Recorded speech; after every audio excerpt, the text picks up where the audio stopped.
Hey everyone, thanks for clicking. My name is Joshua, I'm 29, and about a year ago, I had to watch my own brothers-in-law get put in handcuffs for breaking into my property. Before I tell you how their sheer, unbelievable entitlement led to felony charges and shattered my family, do me a favor and let me know where you're watching from in the comments below.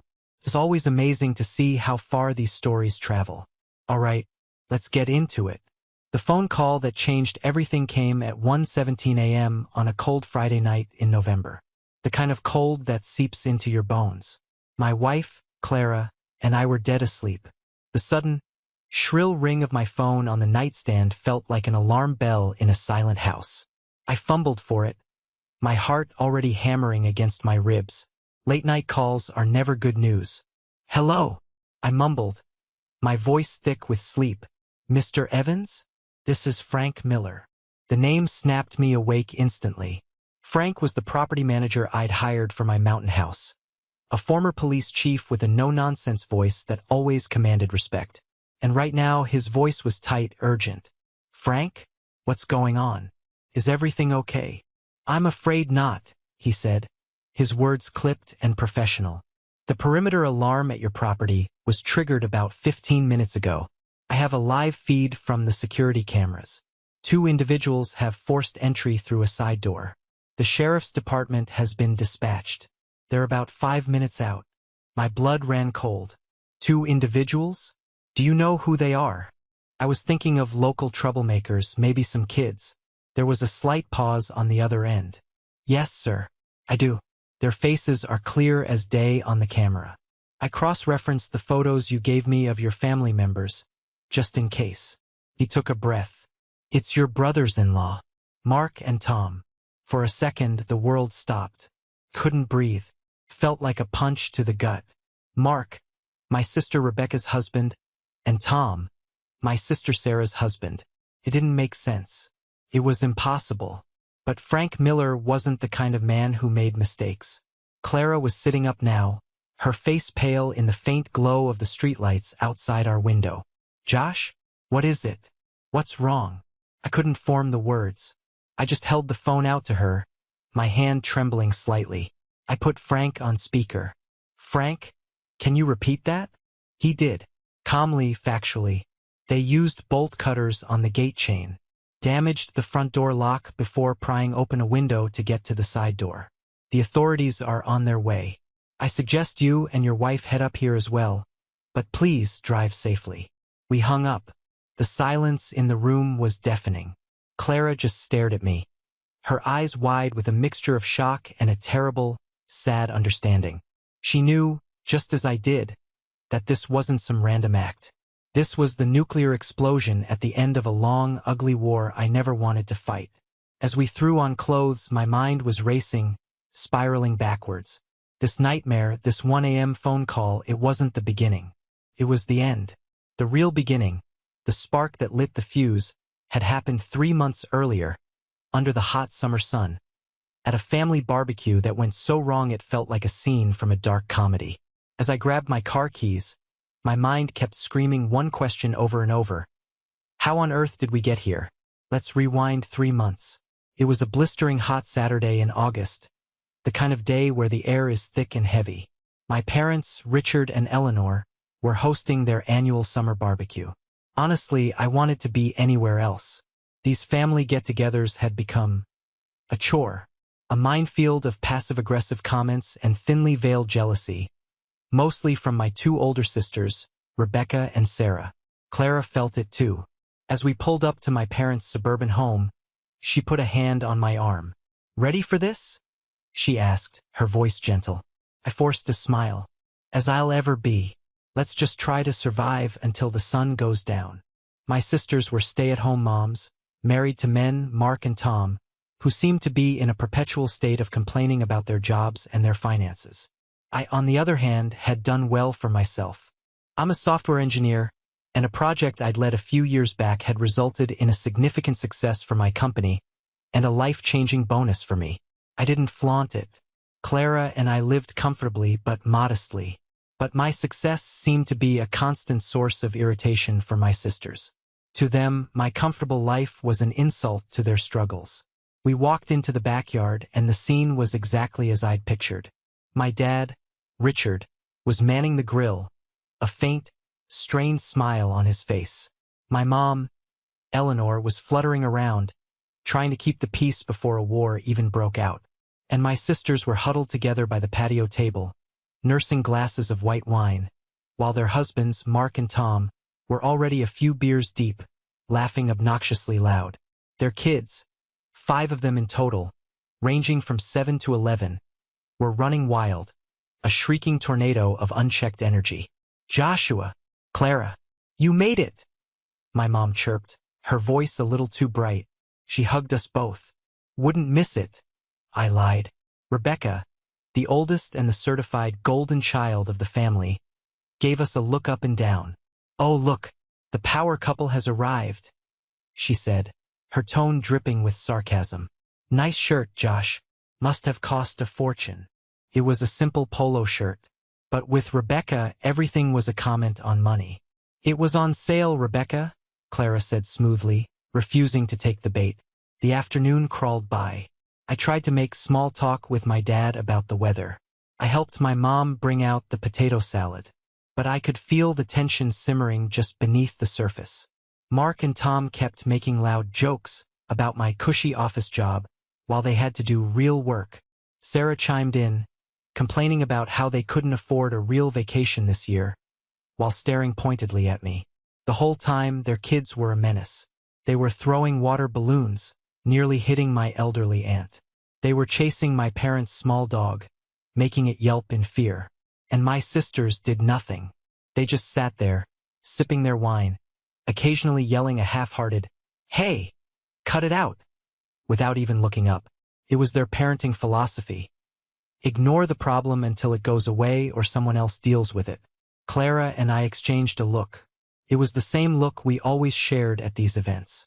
A silent countdown. How much longer do we have to stay? I didn't know it then, but we were about to hit the point of no return. The afternoon was about to go from uncomfortably tense to downright catastrophic. And it was all going to happen by the deep end of my parents' swimming pool. The flashpoint, as it so often did, involved the kids. A friend of my parents, a sweet older woman named Linda, was sitting by the edge of the pool, just dipping her feet in the water to cool off. I saw my 3 oldest nephews, Rebecca's 2 boys and Sarah's oldest, sneaking up behind her. I knew that look in their eyes. It was pure mischief with no thought for the consequences. "Boys, don't even think about it," I said, my voice low but firm. They just giggled and, in a coordinated shove, pushed Linda into the pool. She went in with a huge splash, screaming in shock. She was fully dressed. Her purse, which had been on her lap, went in with her, her phone and glasses sinking to the bottom. My dad rushed over to help her out of the water, sputtering and terrified. My mom ran for towels. And what did my sisters do? Rebecca laughed. "Oh my God, boys! You are little devils," she said, as if they'd just performed a clever trick. I was furious. "Rebecca, that's not funny. She could have been hurt." "Oh, relax, Joshua," she scoffed. "It's just a little water. Linda's fine." But her boys weren't done. High on their victory, they now turned their attention to me. They came charging, all 3 of them, aiming to push me in next. I sidestepped them easily. It was almost comical. Their momentum carried them forward, and with a series of surprised yelps, all 3 of them tumbled into the deep end of the pool. Suddenly, the laughter stopped. 2 of them, Sarah's son and Rebecca's youngest, came up sputtering, flailing their arms wildly, their faces masks of pure panic. They couldn't swim.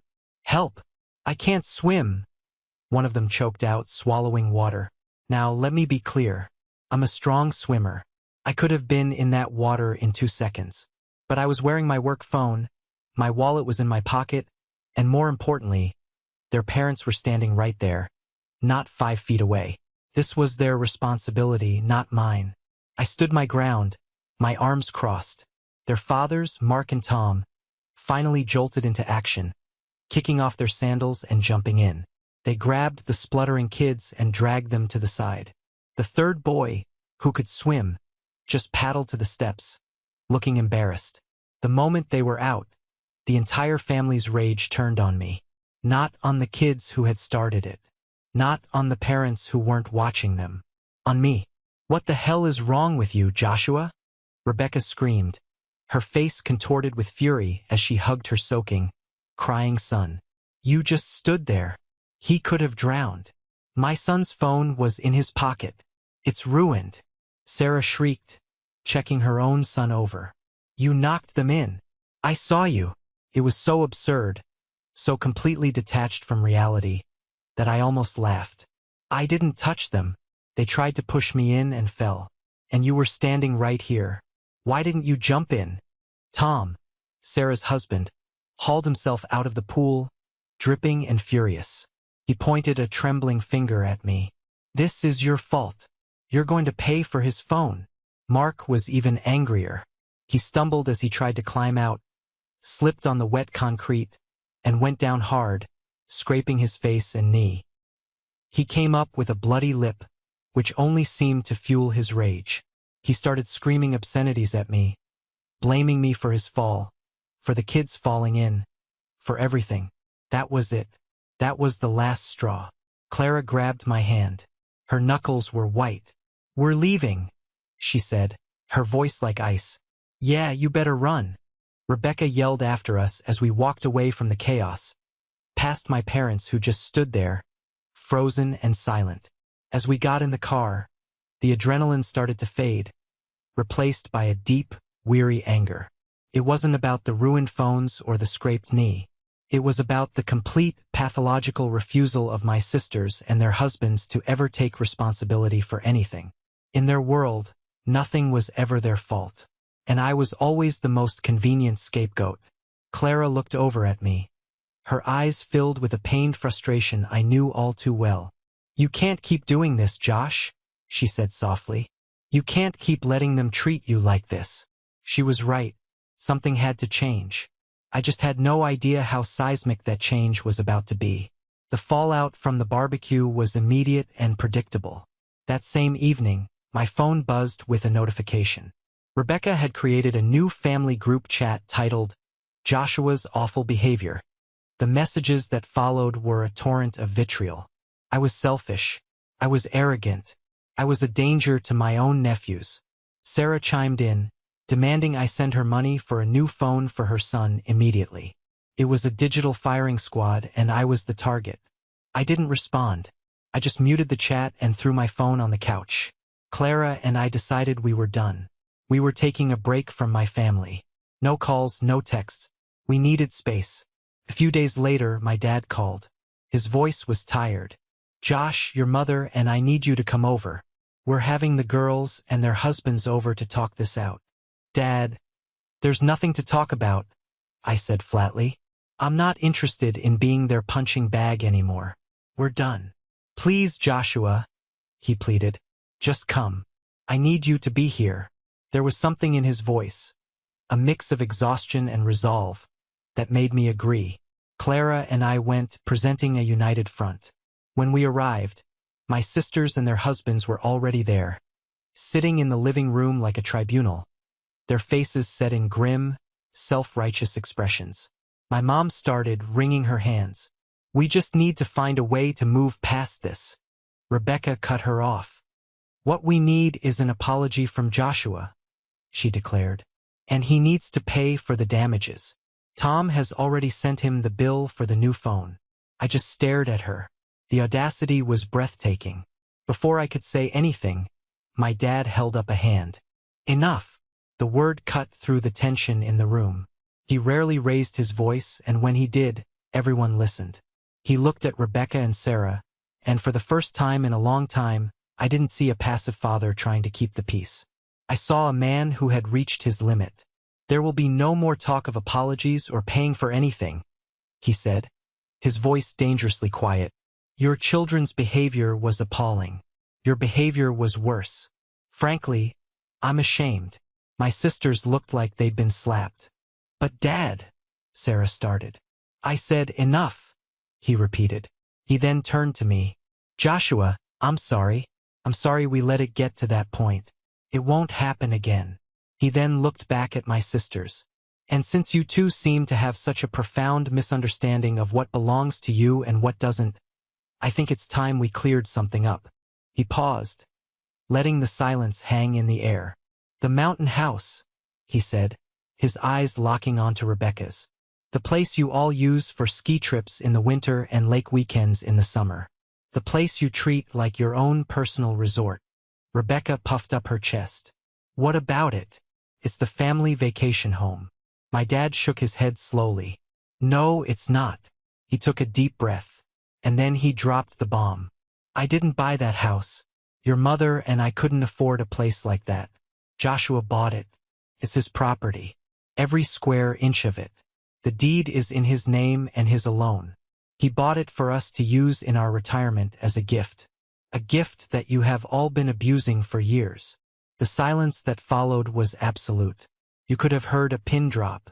My sisters and their husbands just stared, their mouths literally hanging open. The smug, righteous expressions had melted away, replaced by pure, unadulterated shock. They looked back and forth between my dad and me, as if trying to process an impossible new reality. The power dynamic in that room didn't just shift. It was shattered into a million pieces. And in its place, a new, much more dangerous conflict was about to be born. The revelation about the house hung in the air for weeks. My sisters didn't contact me, and frankly, I was relieved. The silence was a welcome reprieve. I thought maybe, just maybe, they had finally gotten the message. Maybe the shock and embarrassment had been enough to force them to reevaluate their behavior. How wrong I was. What I didn't know was that behind the scenes, a different kind of storm was brewing. About a month after the disastrous family meeting, my sister Rebecca showed up at my parents' house, alone and in tears. I found this out later from my dad, who was disgusted by the whole thing. She went straight to my mom, Eleanor, knowing she was the softer touch. She spun a sob story about how her husband, Mark, was in danger of being laid off. They were behind on their mortgage. They had credit card debt piling up. The story was designed for maximum sympathy, painting herself and her family as victims of a cruel world. My mom, whose heart has always been too soft for her own good, especially when it came to her firstborn, listened with a pained expression. And then, Rebecca delivered the real purpose of her visit. Mom, I have to confess something, she said, her voice trembling with what I can only assume was fake remorse. We've been in trouble for a while now, and I did something. I did it to keep our heads above water. She told my mother that for the past 3 years, she had been secretly renting out my mountain house. My house. She'd listed it on Airbnb and VRBO. She had managed a calendar, screened renters, and collected payments, all without my knowledge. She framed it as a desperate act of a mother trying to provide for her family. She claimed it was just for a few weekends here and there, just enough to cover their bills. But when my mom pressed her for details, the truth was far uglier. It wasn't just a few weekends. It was consistent. Holidays, long weekends, the entire ski season. She had been running a full-blown, illegal rental business using my property. She had pocketed tens of thousands of dollars. Money that came from the wear and tear on my furniture, my utilities, my property. And the worst part? My mom didn't tell me. She kept it a secret. She listened to Rebecca's confession, and instead of being horrified, she felt pity. She saw her daughter in pain, and her instinct was to protect her, not to do the right thing and call me. My dad, however, was not so easily swayed. When my mom finally told him what Rebecca had confessed, he was livid. He called me immediately. Joshua, he said, his voice shaking with anger. You need to sit down. He told me everything. About Rebecca's financial troubles. About the secret rental scheme. The sheer scale of the deception was staggering. 3 years. For 3 years, she had been profiting off my generosity, violating my trust in the most profound way imaginable. The feeling that washed over me wasn't just anger. It was a cold, hard sense of betrayal that cut deeper than anything I had ever felt. It wasn't just my sister. It was the realization that my own mother had known, and had chosen to side with her. I felt a profound sense of loneliness in that moment. It was Clara and me against them. The lines had been drawn, and just as I was processing this, my doorbell rang. I looked through the peephole. It was Rebecca and Sarah, standing on my front porch, their faces a mixture of desperation and defiance. They weren't here to apologize. They were here to make demands. The war had just come to my front door. I opened the door, and the sight of them standing there on my property, after what I had just learned, sent a surge of ice-cold fury through my veins. Clara came and stood beside me, her presence a silent pillar of support. "What do you want?" I asked. There was no warmth in my voice. Rebecca, ever the drama queen, tried to force a tearful expression. "Josh, we need to talk. We're family." "Family doesn't steal from each other for 3 years, Rebecca." I shot back. Her face hardened. The victim act evaporated, replaced by the raw entitlement that was always lurking just beneath the surface. "I didn't steal anything. I was being resourceful. I was taking care of my family. Something you wouldn't understand since you don't have kids." It was a low blow, and it was classic Rebecca. When cornered, attack. "We're in trouble, Josh," Sarah chimed in, her voice pleading. "Mark might lose his job. We need the income from the rental." I just stared at her, dumbfounded. "The income? It's not your income. It's my house. Are you hearing yourselves right now? It's just sitting there empty most of the time," Rebecca snapped. "It's a wasted asset. We were just making it productive. You have so much, Josh. Your big salary, your fancy life. Why can't you share a little? Why do you have to be so selfish?"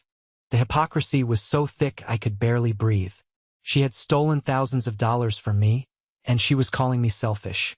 "This conversation is over," I said, moving to close the door.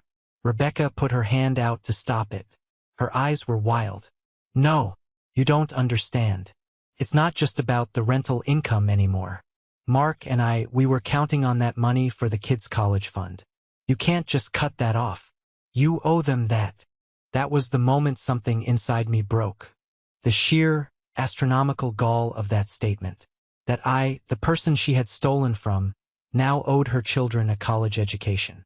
Clara stepped forward. "Rebecca, you need to leave. Now." "No," she shrieked. "He owes us. He owes this family. Dad told us you bought that house for them, for their retirement. It's practically an inheritance. They're just getting a little early. We have a right to it. Get off my property," I said, my voice dangerously low. "You are not welcome here. You will not use my house, you will not rent my house, and you will not step foot on that mountain ever again. Is that clear?" Sarah started to cry. "But what are we supposed to do?" "That," I said, looking her straight in the eye, "is not my problem. It's time you and your sister, and your useless husbands, learn to stand on your own 2 feet. I slammed the door in their faces. I could hear Rebecca screaming on the other side, calling me every name in the book. I leaned my forehead against the cool wood of the door, my heart pounding. Clara put her arms around me. "I'm so sorry, Josh," she whispered. I shook my head. "Don't be." This just made things very, very clear. The lines weren't just drawn anymore. They were carved in stone. My sisters had declared war, and I realized, with a grim certainty, that I had no choice but to fight back. This was no longer just about a house. It was about my life, my peace of mind, and my future, and I was going to protect it no matter what it took. The confrontation on my doorstep was a declaration. My sisters weren't going to back down. They genuinely believed they were entitled to my property, and they were willing to tear the family apart to get it. That night, Clara and I sat down and made a plan. The time for being the nice, accommodating younger brother was over. It was time to protect my assets. The very next morning, I made a phone call. I'd been researching property management companies, specifically those that specialized in security. I found one run by a man named Frank Miller. The website said he was a retired police chief, and his company had stellar reviews. That was the man I needed. I met him for coffee that afternoon. Frank was in his late 50s with a calm, commanding presence. He listened intently as I explained the situation, the family drama, the unauthorized rentals, the threats. I left out the most dramatic parts, framing it as a simple issue of needing to secure a property from unauthorized family use. He didn't pry. He just nodded, his expression professional. "I've seen situations like this before," he said, his voice a gravelly baritone. "Family can be the trickiest. You need clear, undeniable boundaries. Physical ones." I hired him on the spot. I gave him a clear mandate. Lock the place down. Make it impenetrable. Frank didn't waste any time. The next day, he drove up to the mountain house. He had the locks on all the doors and windows changed. He installed a state-of-the-art security system, complete with cameras covering every angle of the exterior and all points of entry. He gave me an app on my phone that allowed me to view the live feeds anytime I wanted. The final and most important step was the main gate. The property was accessed by a long gravel driveway with a heavy iron gate at the entrance. My sisters and their husbands all had the code to the electronic lock. Frank had a heavy-duty chain and a massive industrial-grade padlock installed. The gate was now sealed shut. The only way in was with a key, and only Frank and I had one. Watching the email updates come in from Frank, complete with pictures of the new locks and the chained gate, gave me a feeling of profound relief. It was a weight off my shoulders. I had built a fortress. Of course, it didn't take long for the inmates to realize they'd been locked out of the asylum. A few days later, my sister Sarah called me, her voice hysterical. "We can't get in. The gate code doesn't work." "What did you do?" "I secured my property, Sarah," I said calmly. "It's no longer available for your use." "You can't do that. We had a weekend planned," she cried. "Then you'd better cancel it," I said, and hung up. I knew this was far from over.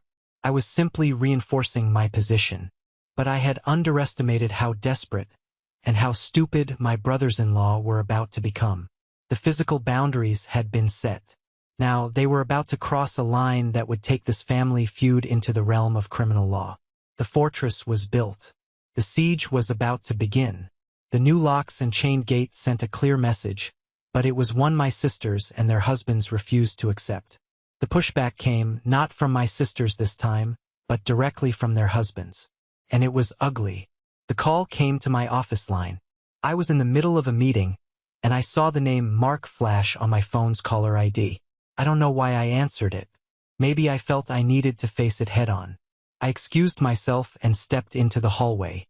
"What do you want, Mark?" I said, keeping my voice low. "You son of a bitch," he snarled. There was no preamble. "You think you can lock us out of our own family's place?" "It's not your family's place, Mark. It's my place. We've been over this. I don't give a damn whose name is on some piece of paper," he slurred. I could tell he'd been drinking. "Rebecca is devastated. You're tearing this family apart over a stupid house. I'm not the one who lied and stole for 3 years, Mark. She did this. You all did this." There was a pause, and then a harsh, humorless laugh. "You know, we were doing you a favor, keeping an eye on the place, making sure it didn't fall apart. And we made some good money doing it. Money we need." I couldn't believe he was admitting it so brazenly. It was a stunning combination of arrogance and stupidity. On instinct, I swiped my phone and hit the record button. "So you're admitting you were renting out my house without my permission?" I asked, keeping my voice steady. "Damn right I am," he bellowed. "And you're going to give us the new key and the alarm code, or I swear to God, Josh, I will drive up there myself and I will tear that gate right off its hinges. You hear me? Is that a threat, Mark?" "It's a promise," he spat. "You've gone too far. You're hurting the kids. You're hurting your sisters. You need to stop this selfish bullshit and be a part of this family." "Being part of this family seems to mean letting you all walk all over me," I said. "That's not happening anymore. I have a record of this conversation, Mark. If you or anyone else shows up at my property, I'll consider it trespassing, and I will call the police. Stay away from my house." I hung up. My hand was shaking, not from fear, but from pure, unadulterated rage. He had threatened me. He had admitted to the crime on a recorded line. The sheer idiocy was matched only by his aggression. I immediately saved the recording and emailed a copy to myself and to Clara. Then I called Frank, my property manager. "Frank, it's Joshua Evans." I quickly recounted the conversation with Mark, including the threat to tear down the gate. Frank was silent for a moment. When he spoke, his voice was grim. "Thank you for letting me know. I'll make a note of it and inform the local sheriff's department to be on the lookout for their vehicles. People like that, they're all talk. Until they're not. Let's hope he's just blowing off steam." But as I stood there in the quiet hallway of my office building, a cold knot formed in the pit of my stomach. I didn't think he was just blowing off steam. I had a terrible feeling that Mark had just told me exactly what he was going to do. The weeks leading up to Thanksgiving were shrouded in a tense, suffocating silence. It was the first time in my life I wouldn't be at my parents' house for the holiday. Clara and I had decided to host a small dinner for a few friends instead. The thought of sitting at a table with my sisters, pretending everything was fine, was unbearable. My mom called me a few days before, her voice strained. "Joshua, are you sure you won't come? It's Thanksgiving. It won't be the same without you." "I can't, Mom," I said, a familiar ache in my chest. "You know why I can't. Your sisters miss you," she said softly. "Do they miss me, or do they miss my house?" The question was blunt, and it hung in the air between us. She didn't have an answer. The holiday came and went. Our small Friendsgiving was lovely and peaceful, filled with laughter and genuine affection. It was a stark contrast to the drama-filled holidays I had grown up with. It felt like a glimpse of the life Clara and I could have, if we could just cut out the toxicity for good. But I couldn't shake a sense of impending doom. I found myself checking the security camera app on my phone more often than I should have. The house was always still and quiet, often blanketed in a light dusting of early snow. Nothing was out of place, but the feeling wouldn't go away. It was like the low rumble of thunder in the distance.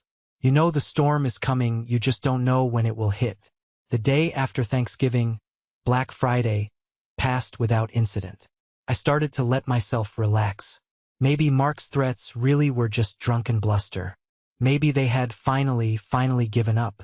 That night, as Clara and I were getting ready for bed, I had one last look at the camera feed. The iron gate stood resolute at the end of the driveway. The porch light cast a calm, steady glow on the front door. Everything was quiet. Everything was secure.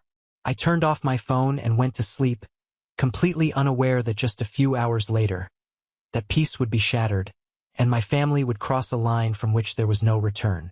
The storm was no longer in the distance. It was about to make landfall. The 1:17 a.m. phone call from Frank Miller felt like a continuation of a nightmare I'd been having for months. As Clara and I raced up the winding mountain roads, the flashing red and blue lights became visible long before we reached the property. They pulsed in the darkness, painting the tall pine trees in ghostly strobes of color. My heart was a cold, heavy stone in my chest. I pulled the car to a stop behind a sheriff's deputy who was blocking the road. He recognized me from the description Frank had given and waved us through. I drove the rest of the way up the long driveway, and what I saw will be burned into my memory forever. The heavy iron gate I had paid to have secured was hanging crookedly on one hinge, like a broken jaw. The thick chain I had seen in Frank's photos was snapped, the links lying in the gravel like a dead snake. 2 sheriff's cruisers were parked in front of my house, their headlights illuminating the front porch in a harsh, unforgiving glare. And in the center of that glare were my 2 brothers-in-law, Mark and Tom, in handcuffs. They were leaning against the side of one of the cruisers, their heads down. Mark had a fresh scratch on his cheek, and Tom's shirt was torn. They looked pathetic. Drunken, stupid, and pathetic. Frank was there, talking to a deputy who seemed to be in charge. He saw us and walked over, his face grim. "They did exactly what they said they were going to do," Frank said, his voice low. "Used a pair of industrial bolt cutters on the chain. Looks like they tried to pry the front door open with a crowbar. And when that didn't work, they smashed a small window on the side of the house to get to the latch on the utility door." He pointed to the front door. I could see the deep gouges in the wood around the lock, splintered and ugly. "The alarm went off the second the window broke," Frank continued. I had them on live video feed. I was on the phone with the 911 dispatcher, giving them a play-by-play. They were inside for less than 3 minutes before the first deputy arrived. They didn't even try to run. I think they were too drunk and too stupid to realize how much trouble they were in. Just then, one of the deputies walked Mark towards the back of a cruiser. As he passed me, Mark looked up, and his eyes, bleary and bloodshot, filled with a sudden venomous hatred. "You did this," he spat, his voice a hoarse whisper. "You called the cops on your own family. You wait, Josh. You just wait until I get out. I'm going to beat the living hell out of you." The deputy shoved him forward. "That's enough out of you. You just added threatening a witness to your list of charges." I just stood there, frozen. Clara gripped my arm, her knuckles digging into my bicep. This wasn't a family squabble anymore. This was a crime scene. These weren't just my entitled brothers-in-law. They were criminal defendants who had just threatened me in front of a police officer. I looked at the damage to my house. The broken gate, the splintered door, the shattered window. It was a physical manifestation of the damage they had done to our family. It was ugly, it was violent, and it was irreparable. As they put Tom in the back of the other car, he just looked at me with a look of defeated disbelief, as if he still couldn't comprehend how things had escalated this far. He, at least, had the sense to keep his mouth shut. We watched as the cruisers pulled away, their taillights disappearing down the dark mountain road, taking my brothers-in-law to the county jail. Frank stayed with us as we gave our official statements to the remaining deputy. The charges were serious: breaking and entering, destruction of private property, and for Mark, threatening a witness. These weren't misdemeanors. They were felonies. As the sun began to rise, casting a pale, gray light over the mountains, Clara and I stood on the porch of my violated home. The cold morning air felt clean, but I had never felt so dirty. The war was over. The fallout was just beginning. The news of the arrests hit the family like a shockwave. The next few days were a blur of frantic phone calls. My sisters, of course, didn't call me. They called my parents, screaming, crying, and blaming. And my mom, in turn, called me. "Joshua, you have to drop the charges," she pleaded, her voice cracking with desperation. "You can't send your own brothers-in-law to prison. Think of their children." "I'm not the one who sent them to prison, Mom," I said, my voice devoid of emotion. "They sent themselves there when they took bolt cutters and a crowbar to my house. This is out of my hands. It's up to the district attorney now. But if you tell them you don't want to press charges, it doesn't matter." I cut her off. "The state is pressing charges. This is a felony case. And no, I will not help them. They are not victims here."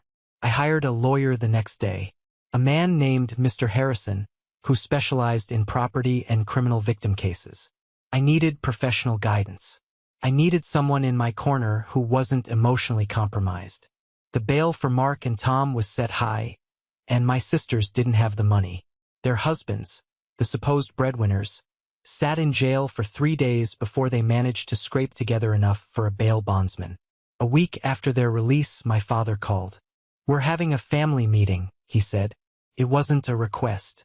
"Everyone will be here. Mr. Harrison said it was a good idea for you to come. Be here Sunday at noon."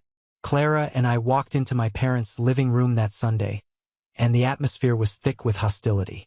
My sisters sat on one couch, their faces tear-streaked and puffy. Their husbands sat beside them, looking sullen and angry, refusing to make eye contact.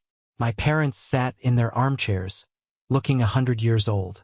Rebecca spoke first, her voice shaking with rage. "I hope you're happy, Joshua. You've ruined our lives. Mark could lose his job. Our children are terrified. All because you couldn't share." I didn't say a word. I just looked at Mr. Harrison, who gave me a slight nod. This was the moment, the final confrontation. Before we discussed the future, I began, my voice clear and steady. "I think it's time we all get on the same page about the past." I pulled a file from my briefcase. I laid out the deed to the house with my name and my name alone on it. I laid out the quotes for the repairs to the gate and the door, totaling over $5,000. I laid out screenshots of the Airbnb listings Rebecca had created for my property. And then I played the audio recording of Mark's threatening phone call. The sound of his drunken, belligerent voice filled the silent room. "I will drive up there myself and I will tear that gate right off its hinges." Mark's face went from sullen to ghostly white. Rebecca stared at the phone as if it were a snake. "So let's be very clear," I said, turning off the recording. "This is not about sharing. This is about years of theft, disrespect, and entitlement, which escalated to a criminal break-in and a direct threat of violence. You are not the victims here. You are the perpetrators."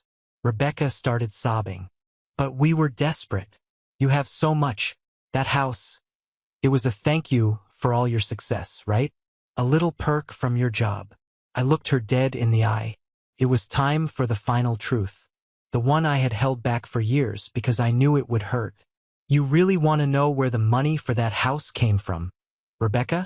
I asked softly. She looked up, confused. "It came from the bonus I received for the successful launch of Project Nightingale. You remember that project, don't you? The one I spent 2 years of my life on. The one you called my stupid little computer game. The one you all made fun of at every family dinner, telling me to get a real job. You said I was wasting my life." I let that sink in. I looked around the room, at their stunned, silent faces. "You have been living off of and trying to steal the direct proceeds of the very success you mocked. You didn't believe in me. You ridiculed my work. And yet, the second that work paid off, you felt entitled to the fruits of it. The hypocrisy is staggering. Absolute, crushing silence. The truth had finally landed, and it was devastating. There were no more arguments, no more defenses. I had taken away their last shred of justification. They weren't just thieves and vandals. They were hypocrites of the highest order. And in that moment, they knew it. The aftermath of my revelation was like a vacuum. All the air, all the fight had been sucked out of the room. My sisters and their husbands just sat there, utterly defeated. The truth had been a weapon, and it had hit its mark perfectly. But the final, most painful blow was yet to come. And it came from the one person I thought deep down was just caught in the middle. My mother. As Rebecca sat there, sobbing quietly, my mom, Eleanor, started to cry too. But her tears weren't for her disgraced daughters. They were tears of guilt. She looked at me, her face a mess of shame and regret. "Joshua, I'm so sorry," she whispered, her voice barely audible. My dad looked at her, his expression hardening. "Eleanor, don't." "No, Richard," she said, shaking her head. "He deserves to know.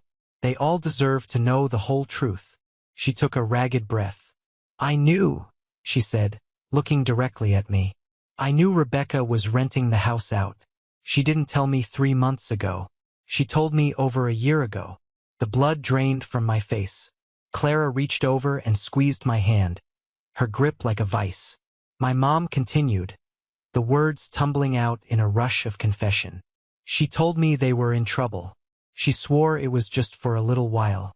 And she offered me a little of the money, just a few $100s a month. She said it was for helping with the grandkids, for keeping quiet. And I took it." I felt the floor drop out from under me. I stared at my own mother, and the woman looking back at me was a stranger. She hadn't just been a passive bystander. She had been a paid accomplice. She had accepted money, hush money, that was stolen from her own son. "Eleanor, how could you?" my dad whispered, his voice filled with a pain so deep it was terrifying. He looked utterly betrayed. "I just wanted to help her," my mom cried. "She's my daughter. I didn't want to see her struggle." "And what about me?" I asked, my voice dangerously quiet. "Am I not your son?" She couldn't answer. She just buried her face in her hands and sobbed. That was the real moment the family broke.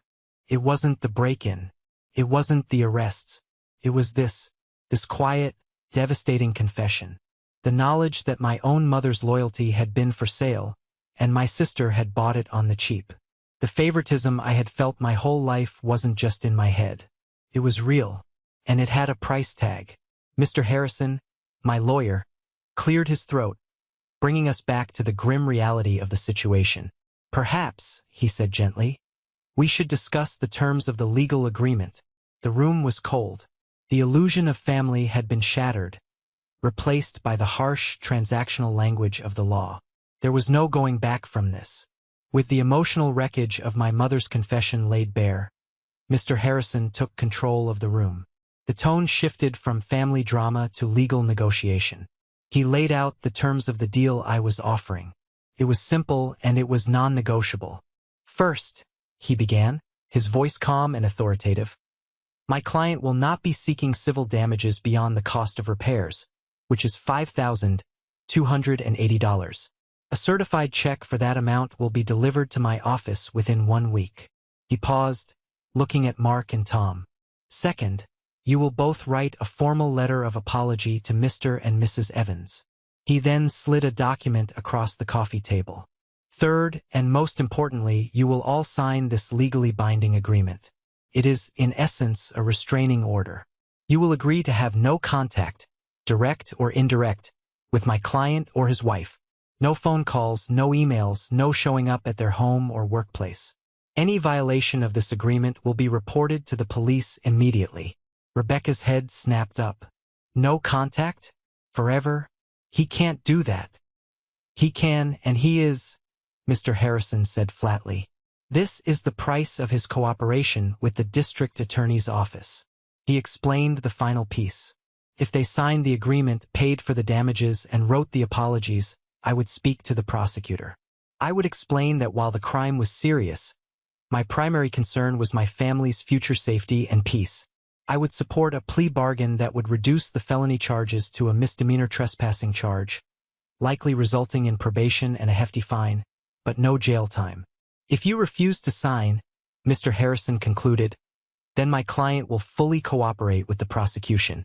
We will provide the recording of the threat, the evidence of the multi-year rental scheme, and I will personally recommend the prosecutor seek the maximum possible sentence for the felony charges." It was an ultimatum. Their freedom in exchange for my freedom from them. They looked at each other. They knew they had no choice. Their bluff had been called, their crimes exposed. They were cornered. Through her tears, Sarah nodded. Tom, looking utterly broken, nodded as well. Rebecca looked at Mark, who stared at the floor, his jaw tight, before giving a jerky, resentful nod. They signed the papers. A week later, a check arrived at my lawyer's office. 2 stilted, poorly written apology letters came in the mail. We upheld our end of the bargain. At the hearing, the plea deal was accepted. They got probation. I had won. But it didn't feel like a victory. Felt like a funeral. I had lost my sisters. I had lost the mother I thought I had. I had successfully amputated a toxic part of my life, but the phantom pain was immense. The boundary was set, clear and legally binding. Now all that was left was to see if I could ever heal. The first few months after the agreement was signed were strange. The silence from my sisters was both a blessing and a constant, humming reminder of the chasm that had opened up between us. There were no angry texts, no dramatic voicemails, just nothing. It was the peace I had craved for so long, but it was a peace born of conflict, and it took some getting used to. My relationship with my parents was fractured, perhaps irreparably. My dad and I started to build something new. We'd meet for breakfast once a week, just the 2 of us. We talked about sports, about work, about anything other than the family. It was his way of showing support, of choosing a side without saying the words. I appreciated it more than he knew. My mother was a different story. Our conversations were stiff and awkward. She never brought up what happened, and neither did I. Her betrayal hung between us, a thick, suffocating curtain. I loved her, but I didn't know if I could ever trust her again. Clara was my rock through it all. She helped me navigate the grief, the anger, and the slow, painful process of acceptance. With the toxicity gone, our lives became calmer, happier. We started to dream about our own future, a future that wasn't dictated by the next family crisis. About 6 months after the incident, I made a decision. The mountain house was tainted. Every time I thought about it, I didn't see the beautiful views or the cozy fireplace.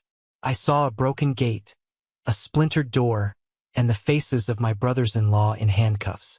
The joy was gone, so I sold it. The market was good and it sold quickly. The financial windfall was significant. Clara and I took that money, the money that had been the source of so much pain, and we turned it into something beautiful. We bought a small, charming house on the coast, a place with an ocean view and a sea breeze. It was our place, a fresh start. No one in my family had the address. A year passed, a year of quiet growth and healing. We settled into our new home, our new life. The constant knot of anxiety in my stomach had finally unwound. I was learning that sometimes the only way to save a relationship is to end it. And sometimes the only family you can truly count on is the one you choose. My dad visited us at the beach house. He stood on our deck, looking out at the ocean, and for the first time since this whole ordeal began, he smiled a genuine, relaxed smile. "You did the right thing, son," he said quietly. "You built a good life for yourself. Don't ever let anyone make you feel guilty for that." I knew he wasn't just talking about the house. He was talking about everything. And in that moment, I felt a sense of peace that I thought I had lost forever. The storm had passed. The sun was finally coming out. Just when I thought the story had finally reached its end, a final, unexpected chapter unfolded. It was a Tuesday evening, almost exactly a year to the day of the break-in.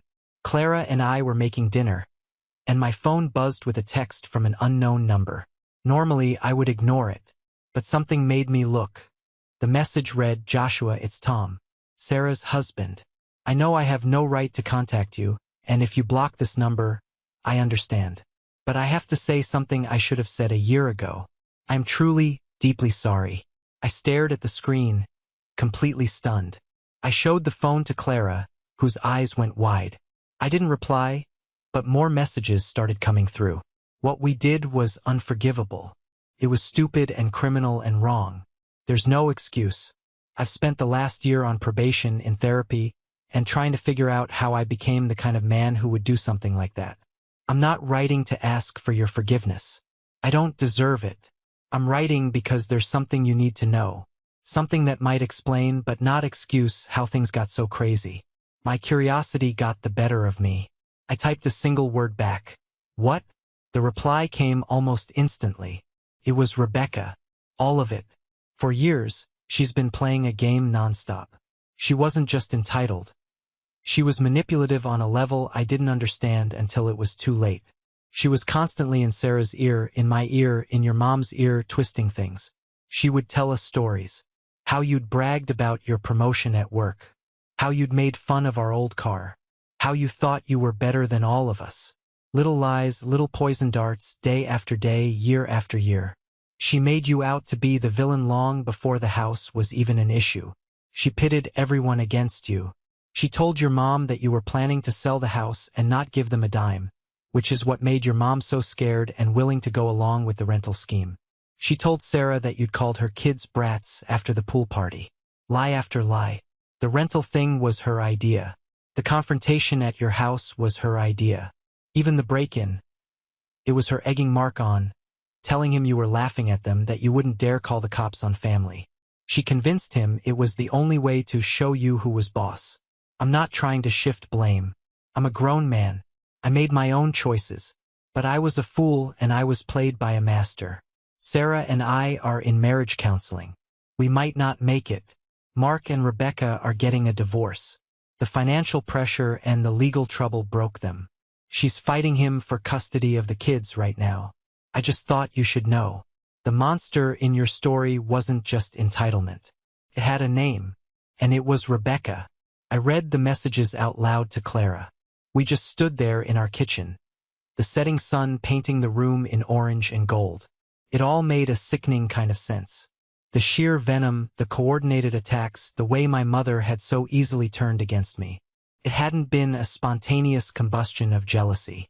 It had been a carefully orchestrated campaign of psychological warfare, waged by my own sister. I never replied to Tom's last message. There was nothing left to say. The story was finally, truly over.